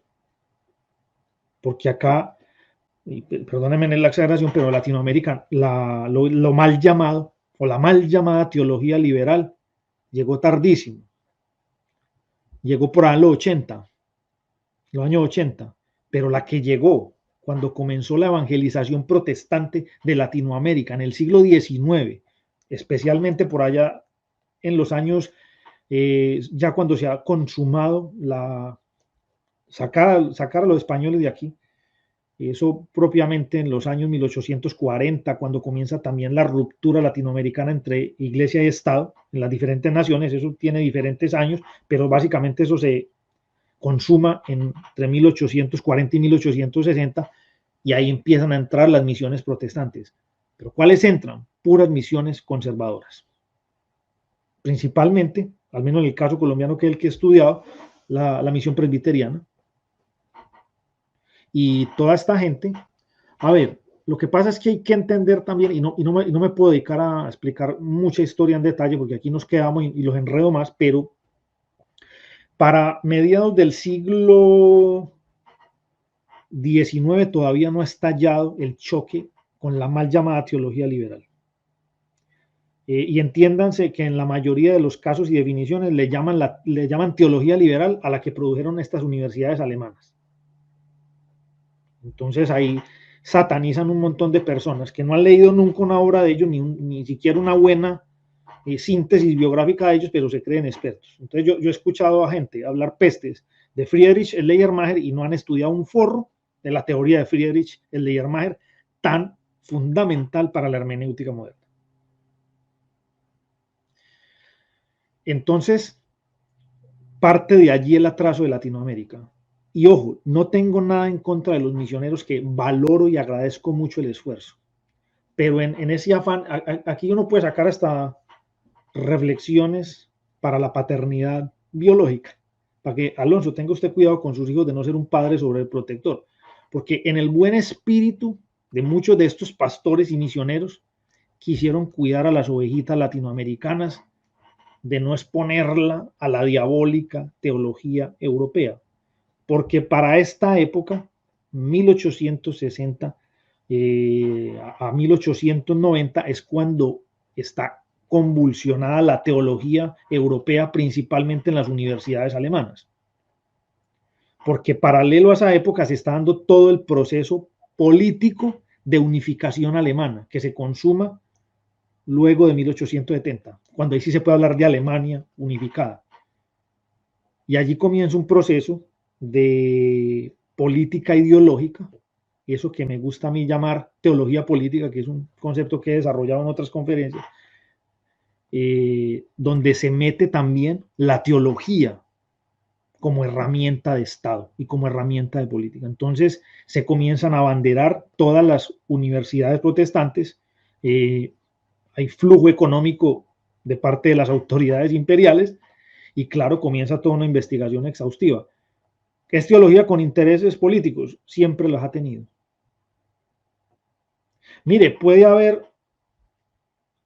teología más libre en este tipo de prácticas que hacemos aquí, donde no dependemos de los recursos económicos de institución alguna, ni de las aprobaciones de un gobierno o de una denominación, pero no por eso estamos lejos de caer en riesgos.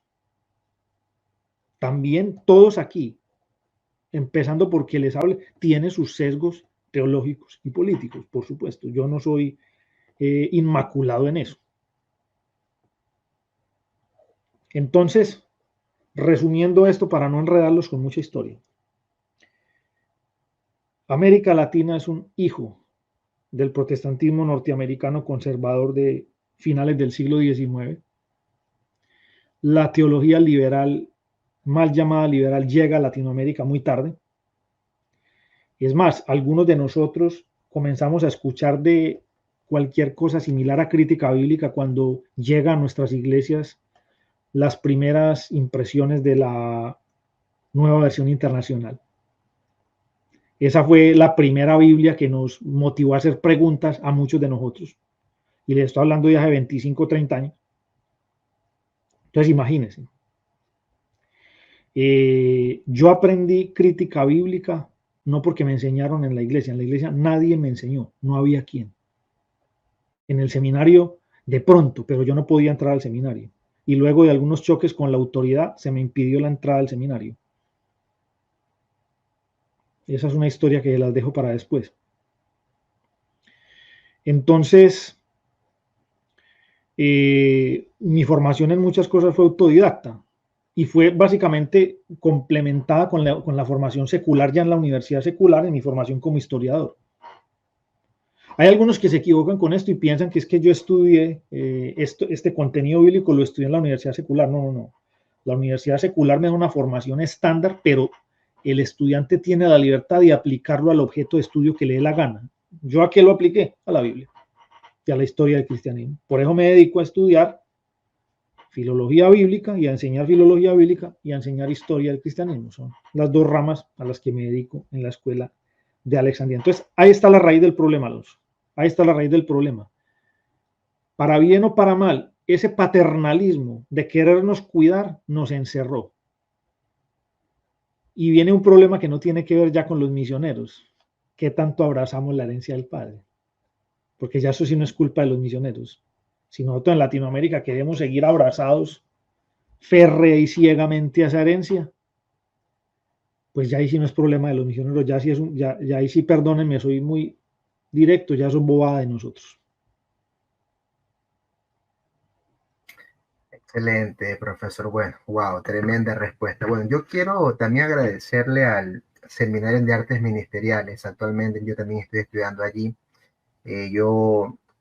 Bueno, algunas cosas interesantísimas. También los invito al público, a quienes quieran estudiar, con indagando en la Biblia, con el profesor. Bueno, también estoy trabajando con unos amigos que se llama Seminario de Artes Ministeriales. Ahí estoy aprendiendo también filología. Me estoy sumergiendo de a poquito en este mundo, crítica textual, bueno, y muchísimas ciencias bíblicas, querido público. Y también, profesor, le comento un poquito en confianza, porque usted es mi gran amigo, profesor Lucas. Así que también, bueno, contarle esta anécdota personal. Y bien, acá hay una pregunta que nos deja Blanca, y es respecto al tema del infierno.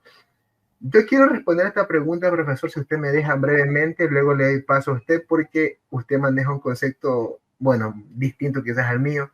Yo tengo entendido un concepto en cuanto al judaísmo maneja este idea del infierno. A ver, tengo entendido yo. Ahora vamos a conocer el concepto con el profesor, pero con este servidor, bueno, yo tengo entendido que no existe o no existía la noción del infierno en el judaísmo bíblico como un lugar de tormento eterno, por si acaso, ya tal como aparece más tarde en el cristianismo.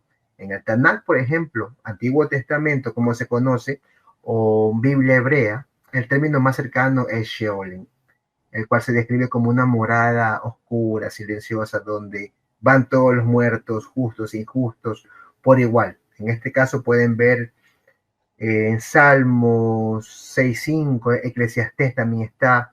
Y acá se muestra como, no como un lugar de castigo, sino como un lugar de inactividad y sombra. Ya, durante el periodo del Segundo Templo es que esto evoluciona, las influencias persas, griegas, las apocalípticas transforman esta idea y aparecen términos como Gehenna, del hebreo Geinon, que originalmente era un valle a las afueras de Jerusalén, el cual se asocia con cultos o sacrificios idolátricos. En fin, el término como tal, bueno, un judío contemporáneo quizás respondería que el infierno cristiano no existe en el judaísmo, pero sí una idea de una purificación temporal, bueno, con sus consecuencias post-mortem. Esto es lo que yo quería compartir. Sé que el profesor tiene que decirnos mucho, así que, maestro, me disculpo con usted si dije algo indebido. A ver, lo que pasa es que nos saldríamos mucho, Exacto, porque exacto, está muy interesante también tu planteamiento y seguramente es un comentario y pregunta que tienen muchas personas, no solamente nuestra hermana Blanca María. Pero yo a tu pregunta, hermana Blanca, tendría que responder con otra pregunta. ¿Al judío de qué época? Porque es que no solamente los cristianos estamos permeados por una cosmovisión que ha sido transformada, los judíos también.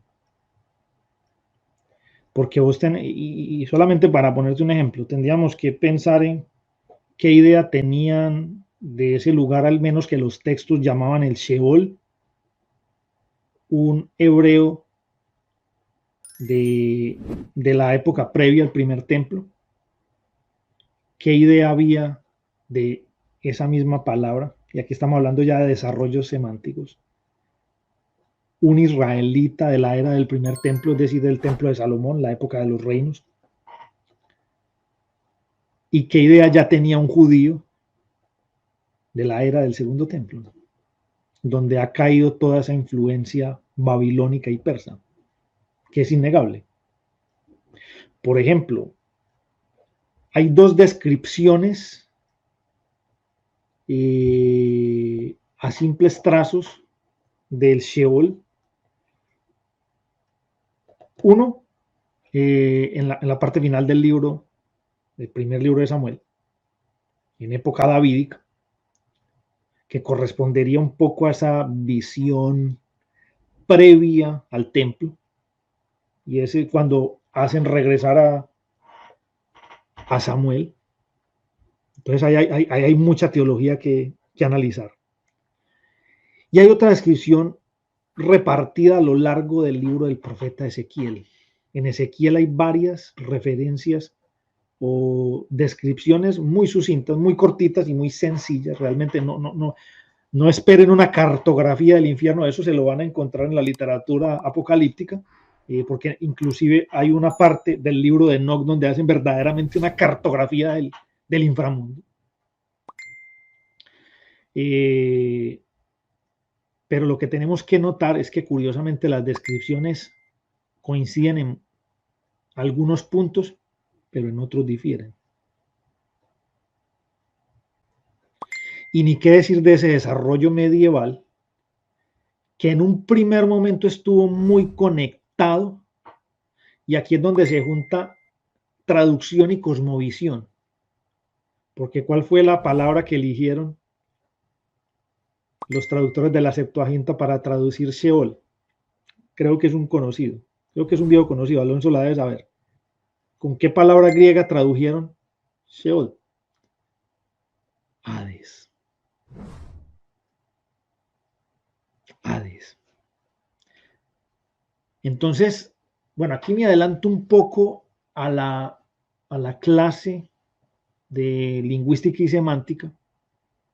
Viene el eterno problema de traducción y hermenéutica de la coincidencia semántica. Eso no existe. No hay ninguna palabra en ningún idioma que corresponda 100% al significado en otro idioma. Y un ejemplo bíblico, clásico, obvio, donde podemos analizar mucho ahí es precisamente eso, palabra Sheol y palabra Hades. Porque ¿qué es Hades en la cosmovisión griega y qué es Sheol en la cosmovisión hebrea en diferentes épocas? Y ahí comienza el problema hermenéutico. Y ni qué decir cuando se elige el término infierno para traducir estos términos en las traducciones latinas, la Vetus latina y la Vulgata. Ahí se pone el baile más sabroso. Y luego ya viene toda esta iconografía medieval, donde aparecen esas exquisitas representaciones pictóricas del infierno y del juicio final, tan populares en la época previa a la Reforma Protestante y en la misma Reforma Protestante, que las va a inmortalizar la pintura barroca. Porque el infierno se vuelve también un instrumento de disuasión, tanto teológica como política. Es una amenaza de ligas mayores. Es lo que puedo aportar desde la reflexión filológica.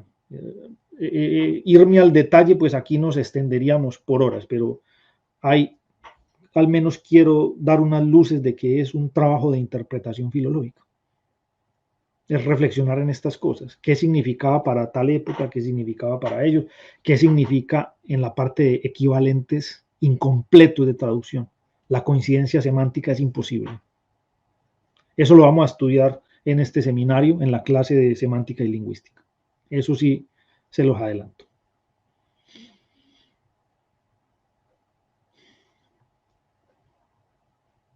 Profesor, voy a hacer una pequeña pausa, ¿ya? Vamos a hacer una pequeña pausa ahora. Adelante.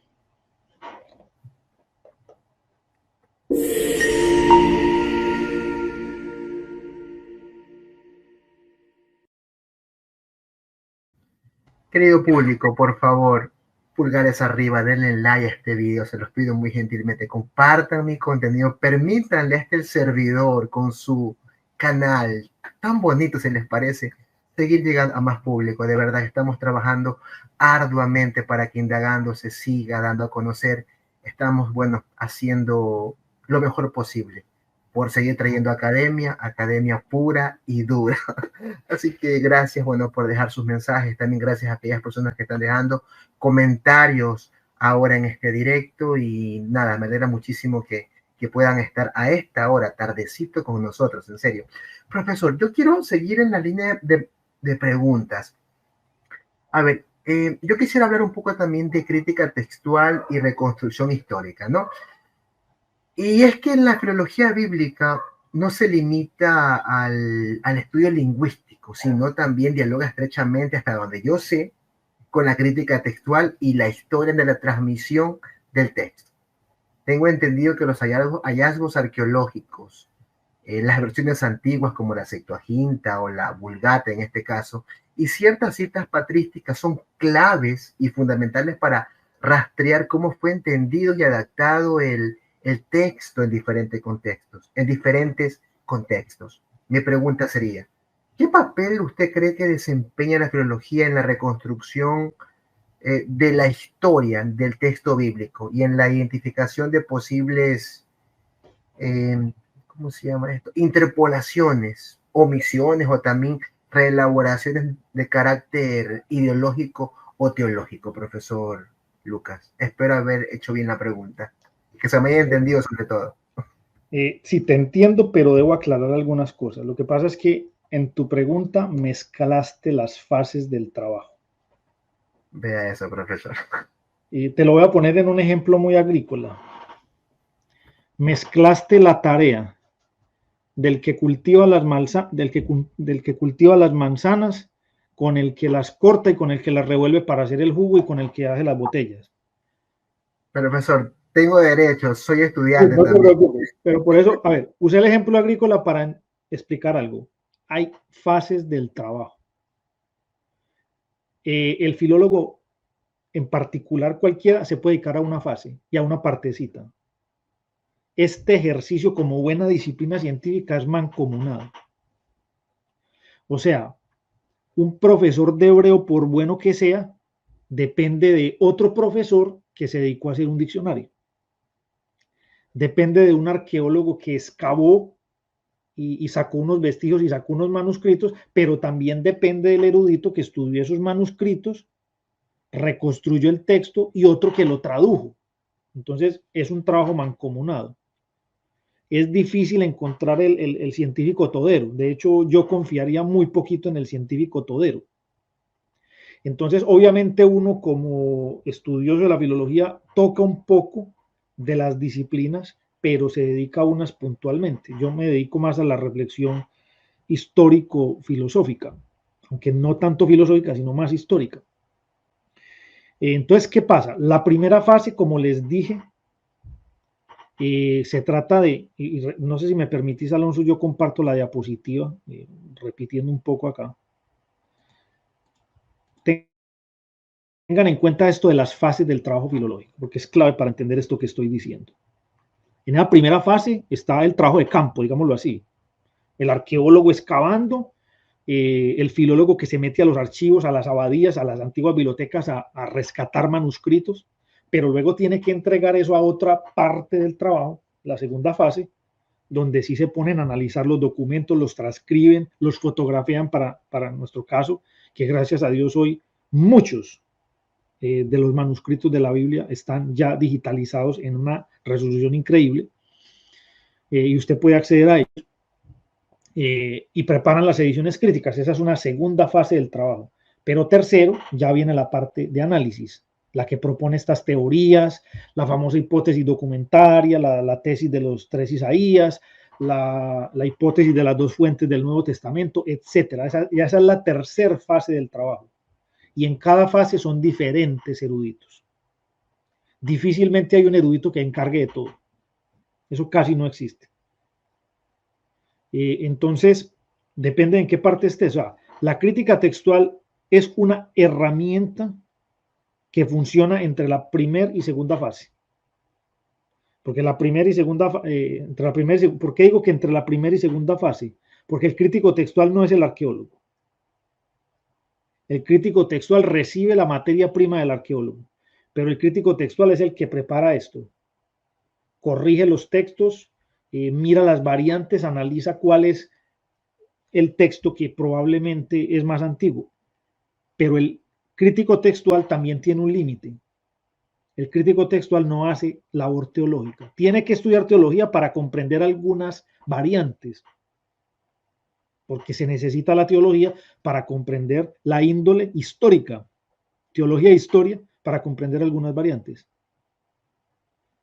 Pero el crítico textual termina ahí, porque el crítico textual no se va a meter a interpretar su producto. Ya eso le corresponde al filósofo, al teólogo,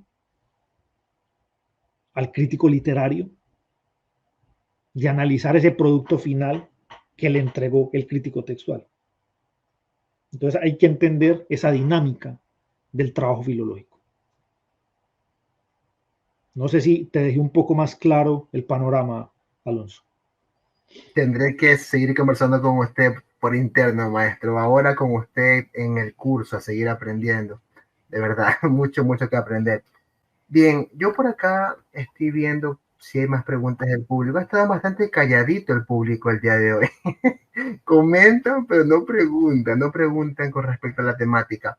A ver, maestro, yo quisiera quizás hacerle, yo he estado hoy día cargado de preguntas, en serio, y espero que me estén escuchando bien. A ver, déjeme pensar, profesor, me pregunta por acá, me parece que hay una pregunta. Ajá, José Moody tenía una inquietud. ¿El historiador interpreta los descubrimientos del arqueólogo, profesor? Esta pregunta le tengo miedo. Cada vez que José pregunta algo, yo temo, créame.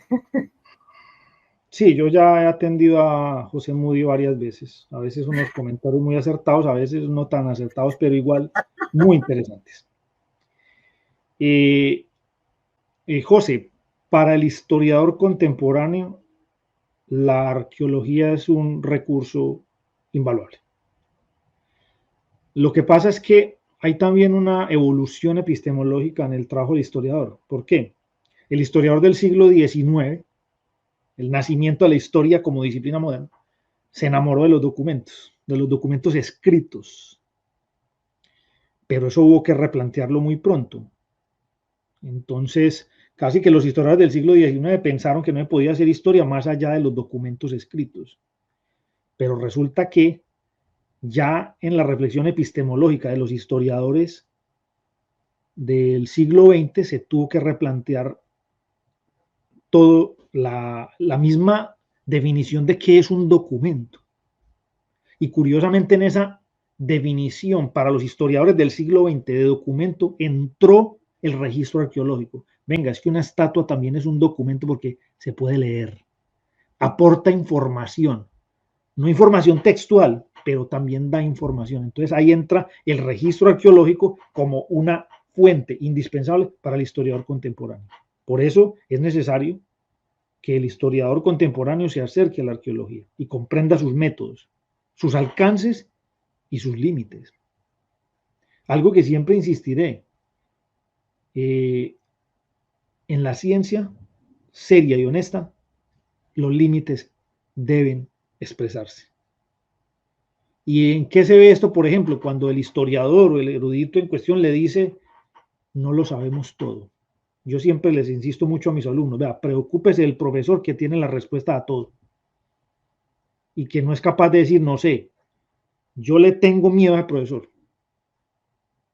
Pero alguien que dice, no sé, tengo que estudiar más, ve, busquemos por acá, eso me parece más honesto. Entonces, el científico honesto te va a decir, ve, la evidencia que tenemos, o al menos la que yo conozco, porque también puede ser eso. Ve, hay muchas cosas, José y Alonso, que yo no conozco. Y seguramente ya están rondando por ahí, ya se descubrieron. Descubrimientos arqueológicos que se hicieron este año, porque es que se siguen desenterrando cosas. Ve, hay un descubrimiento arqueológico del que yo, por simplemente curiosidad, no es mi especialidad ni mi profesión, ni es que me interese mucho, pero de vez en cuando despierta mi curiosidad. La tumba de Cleopatra, que están que la encuentran. Entonces, cada tanto me sale una noticia por ahí, muy interesante, pero puede que ya la hayan encontrado y no sabemos. Pues no ha llegado la noticia hasta nuestros oídos, ¿cierto? Entonces, también hay un asunto de lo que la ciencia ha podido comprobar ha sido hasta acá, o lo que yo conozco. Yo conozco hasta acá. Ese es mi límite natural. Pero yo también estoy en mi libertad de expresar opinión. Pero aquí es donde tenemos que hacer algo muy honesto. Separemos evidencia de opiniones.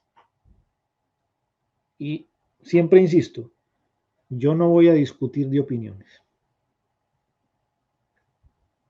Porque en mi opinión, la mejor comida del mundo es la colombiana. Pero yo no voy a discutir de eso con nadie. Exacto. Pero,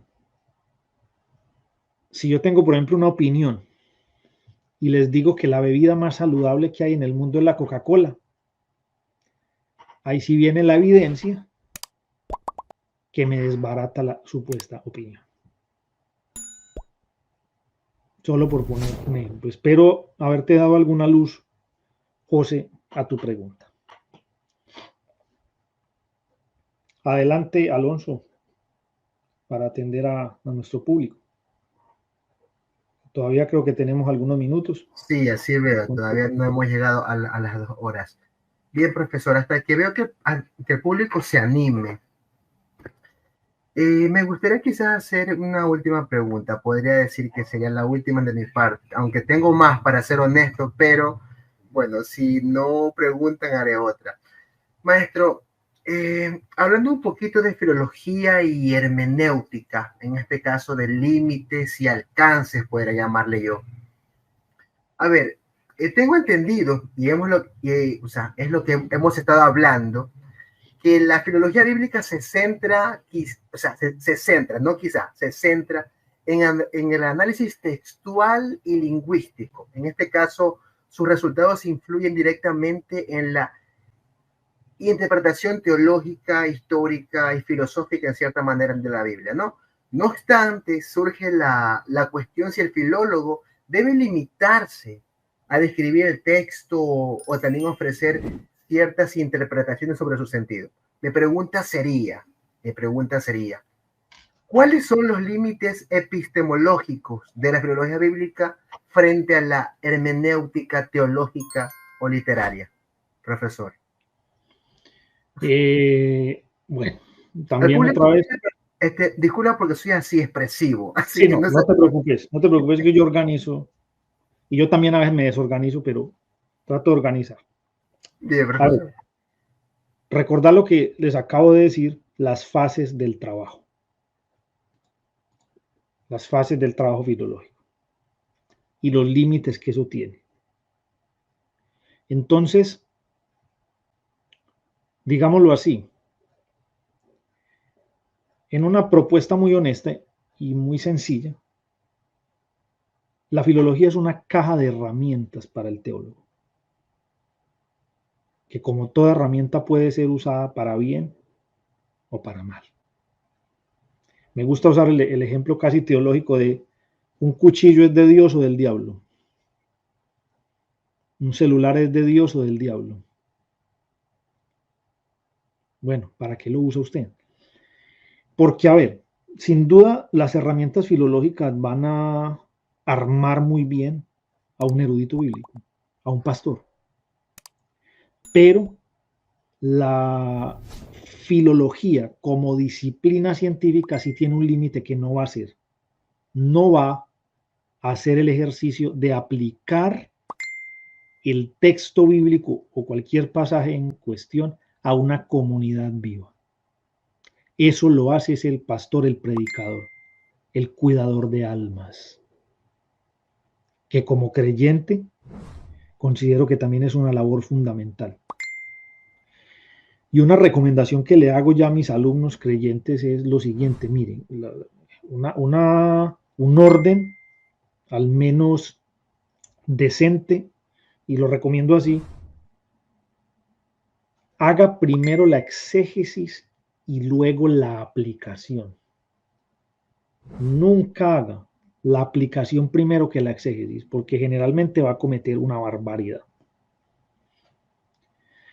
Yo recuerdo un caso particular muy propio del mundo de las iglesias pentecostales, porque yo vengo de línea pentecostal evangélica, que utilizaban un texto, si la memoria no me falla, me corrigen algunos que usan mejor que yo las herramientas, búsqueme en ese pasaje donde dice que a causa de la unción el yugo se va a romper. Bueno, ese es un versículo muy usado en buenas campañas pentecostales para referirse a la efusión de los dones del Espíritu Santo y la manifestación carismática de hablar en lengua, y que a causa de esa unción de la manifestación del Espíritu Santo se va a romper cualquier atadura espiritual que tenga una persona. Ahí está haciendo una aplicación de un texto. Bueno, cuando vos te vas a hacer un estudio filológico del texto, ni el texto está hablando de sus yugos, ni la unción tiene que ver allí con eso, y posiblemente el texto hasta está mal traducido. Entonces, ahí vemos un problema, con un ejemplo sencillo de lo peligroso que es hacer aplicación sin hacer exégesis. Es decir, análisis hermenéutico filológico de un texto. ¿Por qué? Porque ahí que estamos haciendo, básicamente, y en castellano sencillo, estamos haciendo decir a la Biblia no lo que ella va a decir, sino lo que nosotros queremos que diga. Eso también tiene un nombre técnico. Y aquí lo acaba de ilustrar José, eisegesis. Eso es hacer eisegesis. Lamentablemente, es lo que voy a ser decente, en un 70% se hace desde los púlpitos.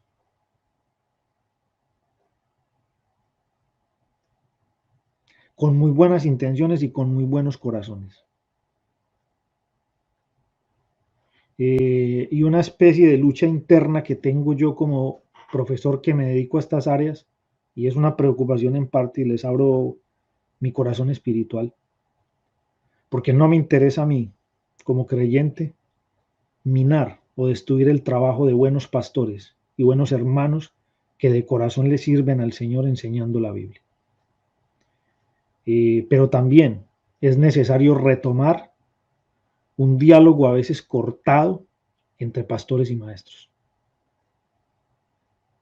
Porque a veces ese diálogo no es fluido, a veces no existe, y a veces se da de manera muy precaria en los seminarios, donde se supone que es el encuentro entre pastor y maestro.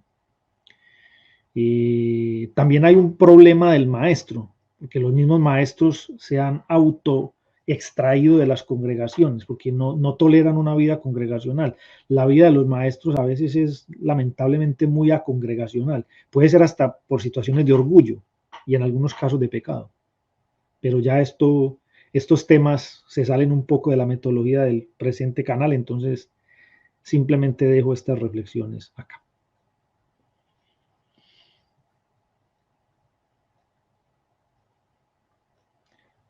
Bueno, se cortó la transmisión de Alonso, o no sé si me pueden escuchar a mí. Creo que fue el fallo del internet del hermano Alonso. Bueno, mientras vuelve nuestro hermano Alonso, pues les repito los otros temas y tópicos a tratar en este breve seminario de introducción a la filología bíblica. Vamos a estar hablando del proceso de transmisión de la Biblia, o sea, desde los originales, escritos originales a nuestras ediciones impresas, las que llegan a nuestras manos. Vamos a hablar de los manuscritos, tanto del Nuevo como del Antiguo Testamento. Vamos a hablar de la metodología, de la crítica textual. Vamos a estudiar las herramientas lingüísticas y semánticas que se usan en filología y los problemas centrales que hay que enfrentar a la hora de hacer esta labor, y vamos a tocar finalmente algunas clases sobre lo que se hace en la hermenéutica contemporánea, sobre todo lo que ya se desarrolló en el siglo XX. Y allí vamos a tocar aquellas célebres escuelas críticas alemanas. Repito, ¿cuáles son las escuelas críticas alemanas? Historia de las formas, historia de la redacción, todo esto que a veces lamentablemente es más condenado que estudiado. Entonces, bueno, ya regresó con Alonso, bueno, ahí estaba aprovechando el proceso para presentar de nuevo el plan del curso. Excelente, profesor, excelente. No, sí, justamente el curso arranca para las personas interesadas el 19 de noviembre. Voy a compartir aquí la imagen, aunque no la he puesto aquí. Pues, bueno, evidentemente están en los otros banners. A ver, hasta que carga. Le comento que se me apagó. Por favor, intente de nuevo la computadora. A ver, no sé qué pasó, No, se apagó de la nada. no, aproveché para repasar Ahí va a el subir, itinerario de la fecha lectura. exacto. Sí, fantástico, profesor. Sí, aquí está el número de contacto, ese es el número del canal y también está el correo. A los interesados en estudiar este curso, por favor, escríbanme. Si pueden, bueno, ahora mismo pueden hacerlo. Mañana, bueno, están las matrículas abiertas, insisto, arrancamos el miércoles 19 de noviembre a las 9 p.m. hora de Colombia y Ecuador, ¿ya? Para que tengan pendiente aquello, por favor. Y bueno, no sé si se nos escape algo más, profesor, con respecto al curso como tal. Ya estamos terminando igual también. No, Esta clase de aquí es la primera clase que se publicó. Sí, es la primera clase. Ya el contenido de las otras 5 clases es lo que les acabo de repasar. Y tengan en cuenta el carácter introductorio de este curso, precisamente porque esa fue la propuesta de mi hermano Alonso, hacer algo introductorio, porque exacto, obviamente yo tengo cursos adicionales donde desarrollo esto. Yo tengo un solo curso de crítica textual de 10 clases solamente para estudiar crítica textual y tengo otro curso de 10 clases solamente para estudiar hermenéutica. Pero eso ya es avanzado, digámoslo así. Aquí simplemente voy a dar las pautas introductorias para presentar. Mire, una parte de mi metodología pedagógica es no necesariamente darles respuestas, sino enseñarles a preguntar. O sea, les pongo el problema sobre la mesa. Les pongo el problema y algunas propuestas de cómo trabajarlo. Ya. Esa es una parte de mi propuesta pedagógica. Entonces, en este nivel introductorio les voy a poner el problema sobre la mesa para que entendamos al menos qué es lo que pasa. Y ya de ahí, pues, queda la invitación a que usted amplíe su abanico de conocimientos. Si al menos logré motivarlo a seguir estudiando, creo que los dos ganamos. Ganó el profesor y ganó el alumno. Exactamente. Acá nos pregunta Salvador Pino. Salvador, bueno, yo le voy a insistir. Escríbame al WhatsApp. Lo voy a dejar otra vez por acá. Tome apunte, bueno, para que pueda. Aquí está mi número. ¿Ya? A ver, él pregunta que cuándo comienzan los cursos. Bueno, los cursos arrancan, como bien mencioné, el miércoles 19 de noviembre a las 21 horas de Colombia, Ecuador, Perú. Las clases van a ser por Zoom y van a quedar grabadas en el canal y quienes tengan el link del video evidentemente podrán acceder a las clases como tal, ¿ya?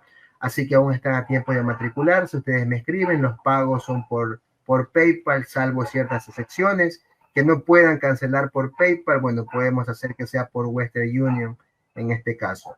Así que es lo que le puedo comentar en lo que respecta al curso. Hay otros cursos que, bueno, pueden verlos en la página del canal, en la página de Facebook. También tenemos ahora casi en la misma seguidilla.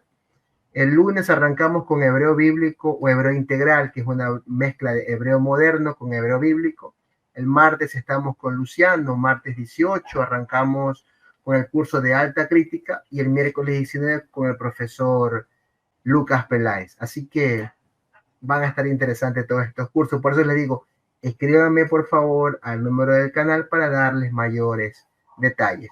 Y bien, profesor Lucas, ha sido todo. Por pedir al público que por favor no se olviden de dejar sus likes, compartan mi contenido, por favor, ayuden a este servidor, a este humilde y pequeñito servidor a seguir llegando a más público. Así que bueno, querido profesor Lucas, gracias, bueno, por su tiempo, gracias por esta primera clase. Yo espero que como buen estudiante haber hecho preguntas, porque, bueno, como buen estudiante, preguntón que soy. Gracias, profesor, gracias, de verdad, gracias, maestro. Gracias, Alonso, a ti por la invitación y bueno, nos vemos en clases. Los espero. Nos vemos en clase, profesor. también por allí, bienvenidos por la Escuela Alexandría. Y Sí, los que por favor, quieran más también vayan información, para allá. con Alonso pueden conseguir también información sobre los cursos y profesores impartidos en la Sí, Escuela sí, de por Alexandría. supuesto. Por supuesto. Profesor, déjenos con un saludo de despedida en japonés. Me gustaría escuchar el japonés. Pues Por favor. por la hora que es en Latinoamérica, simplemente les diría Oyasumi Nasai. ¿Y eso qué es, profesor? Básicamente que descansen. Gracias, maestro, gracias. Usted, bueno, usted tiene que ir a trabajar, no sé, No, almorzar. estoy en hora de almuerzo. De hecho, me debe estar esperando mi esposa ya para almorzar. Uf, profesor, pídale, yo le pido mil disculpas a ella por interrumpir su hora de almuerzo. Dice, konnichiwa, sensei. Konnichiwa. Gracias, profesor. Gracias, público. Una buena Por noche, favor, Latinoamérica. Gracias gracias. por el Cuiden tiempo. Chao, mucho, chao. por Dios los favor. bendiga. Gracias. Amén, maestro. Gracias. Cuídense, público. Nos vemos. Chao, chao. Un abrazo. Chao. Gracias por llegar al final de este video que transmitimos a todos. Gracias por su asistencia y participación.